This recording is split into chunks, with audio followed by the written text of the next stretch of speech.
नमस्कार, आप देख रहे हैं GS4 न्यूज और मैं हूं आपके साथ अनन्या मिश्रा। डोनाल्ड ट्रंप अपने लिए और अपनी महानता के लिए, अपने आप को आगे बढ़ाने के लिए हर एक वो जोर आजमाइश करते हैं। विश्व में सबसे बड़ा हमेशा बनकर रहने के लिए वो अपनों को भी दगा दे बैठते हैं।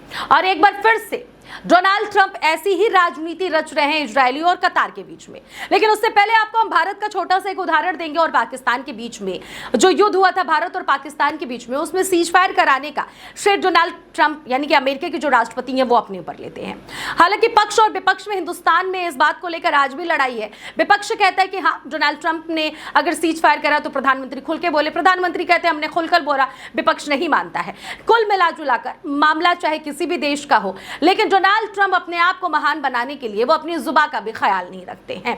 और ऐसा ही कुछ मामला इजराइल के प्रधानमंत्री के साथ होता हुआ नजर आ रहा है, जिसका श्रेय डोनाल्ड ट्रंप लेते हुए फिर से नजर आ रहे हैं। दरअसल आपको बताते चले कि इजरायली प्रधानमंत्री नेतन्याहू ने दोहा हमले के लिए कतर से माफी मांग ली है। जी हाँ, ये बात आप एकदम सही सुन रहे हैं। जो अभी तक हमला करवा रहे थे अब वो माफी मांग रहे हैं।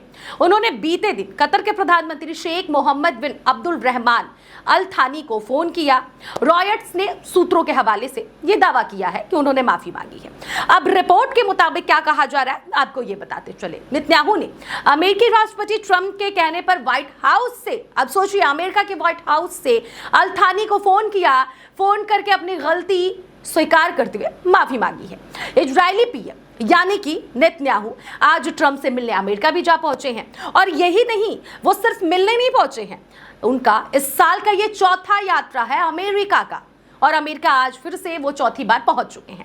अब जरा इस मामले को आप बारीकियों से समझिए कि ये मामला क्या है, किस तरह से डोनाल्ड ट्रंप अपने फायदे के लिए सीज फायर कराना चाहते हैं। यानी कि इजराइल ने जो हमला हमास में किया उसमें कतर की जो एंट्री इनडायरेक्टली हो रही है और कतर से किस तरह से माफी मंगवाई, इसमें अमेरिका का क्या फायदा है, और उससे पहले ये मामला क्या है, इस मामले को समझिए।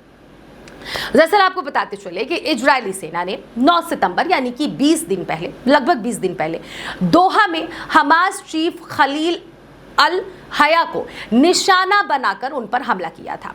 हमले में अल हया बच गया था, लेकिन उनके साथ साथ 6 अन्य लोगों की मौत हो गई थी, जिसमें एक कतर का अधिकारी था। इसके बाद क्या था, कतर इजराइल से नाराज हो गया, साथ ही साथ ट्रंप भी नाराज हो गए। अब इन सब के बीच में आपको हम ये बताते चले कि जिस तरह से अमेरिका ने अब जो नाराजगी जाहिर की, जिस तरह से कतर के अधिकारी की मौत हुई, 6 लोगों की मौत हुई, इस तरह से उन्होंने इजराइल से नाराजगी जताई। अब इजराइल के प्रधानमंत्री ठहरे नेतन्याहू जी, अब वो ट्रंप के कहने पर कतर से माफी मांग लेते हैं। अब देखिए, वो कतर से तो माफी मांग लेते हैं, कतर से माफी मांगने के पीछे अब ट्रंप को इससे क्या फायदा होगा वो भी आपको बताएंगे, हमारे पास कुछ रिपोर्ट हैं। लेकिन उससे पहले आप ये खबर जानिए कि गाजा जंग में अब तक 66,000 से ज्यादा फिलिस्तीनियों की मौत हो चुकी है। इस वजह से ब्रिटेन, फ्रांस, कनाडा और ऑस्ट्रेलिया जैसे इजराइल के पुराने सहयोगियों ने फिलिस्तीन को देश की मान्यता दे दी है।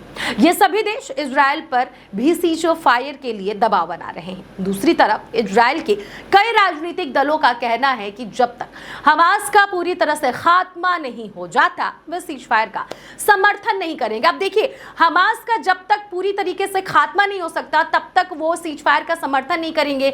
ये इजराइल के कई ऐसे नेता हैं जो इस बात का दावा कर रहे हैं कि अगर प्रधानमंत्री नेतन्याहू जी अमेरिका के डोनाल्ड ट्रंप के कहने से कतर से माफी मांगने के बाद अगर सीज फायर के लिए रेडी होते हैं तो फिर हम को स्वीकार नहीं करेंगे। उन्होंने चेतावनी दी है कि अगर नेतन्याहू सीज फायर के लिए राजी होते हैं तो वे सरकार से समर्थन वापस ले लेंगे। अब ट्रंप से नेतन्याहू की यह मुलाकात ऐसे समय में हो रही है जब इजराइल अंतरराष्ट्रीय स्तर पर गाजा युद्ध की वजह से लगातार आलोचना का सामना कर रहा है।